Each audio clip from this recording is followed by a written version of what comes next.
ஜீவநீரோடை ஊழியங்கள் வழங்கும் இதயத்திற்கு இன்று ஒரு சிந்தனை.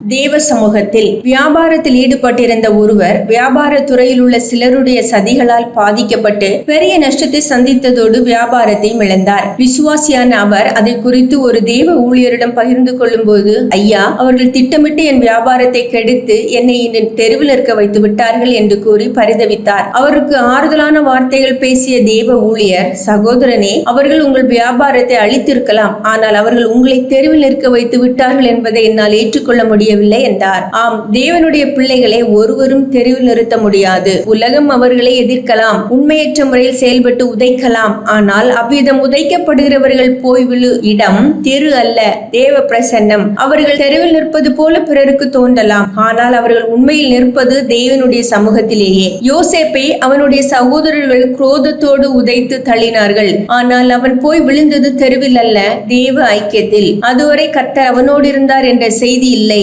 ஆனால் யோசேப்பு அடிமையாக விற்கப்பட்ட பிறகு தொடர்ந்து வரும் செய்தி கர்த்தர் அவனோடு இருந்தார் என்பதே. அவனுக்கு ஏற்பட்ட நெருக்கடி தேவனுடைய பாதத்திலேயே போய் விழ அவனை ஏவியது. அந்நாள் பிள்ளை பெறாத மலடியாய் பெருந்துன்பம் அனுபவித்தாள், நிந்தையால் நிறைந்து நெருக்குண்டாள். அந்த நெருக்கம் அவளை தேவனுடைய சமூகத்திற்கு கொண்டு சென்றது. அவள் கதறி ஜெபித்து தன் வாழ்க்கையை சந்தோஷமாக மாற்றிக்கொண்டாள். ஆம், சில எதிர்மாறான சூழ்நிலைகள் நமக்கு நேரிடலாம். சிலரால் நம்முடைய வாழ்க்கை சில துன்பங்களை சந்திக்கலாம். நாம் நம்பியிருந்த ஆதாரங்கள் கைவிட்டதால் தெருவில் நிற்பது போன்ற மனநிலை தோன்றலாம். ஆனால் தேவனை அறிந்தவர்கள் ஒருபோதும் தங்களை எங்கோ நிற்க வைக்கப்பட்டது போல எண்ணாமல் தேவனுடைய பாதத்தருகில் நிற்கின்ற ஒரு விசுவாசத்தை பெற வேண்டும். சவுலினால் பலவித துன்பங்களையும் உபத்திரவங்களையும் அனுபவிக்க நேர்ந்த தாவீது ஒரு காலகட்டத்தில் எல்லோராலும் கைவிடப்பட்டு அநாதை போன்று நிற்க நேரிட்டது. ஆனாலும் அந்த சூழ்நிலை தேவ சமூகத்தில் போய் நின்று தன்னை தேவனால் அதிகமாக திடப்படுத்திக் கொள்ளவே உதவியது.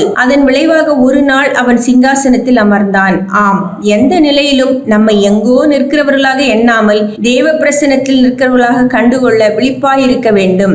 சிந்தனைக்கு, இறைவனோடு உள்ள உறவில் நெருக்கமாய் இருப்பதே மனிதர்களால் வரும் விரோதத்தை மேற்கொள்ளும் வழி. இறைவனோடு உள்ள உறவில் நெருக்கமாய் இருப்பதே மனிதர்களால் வரும் விரோதத்தை மேற்கொள்ளும் வழி.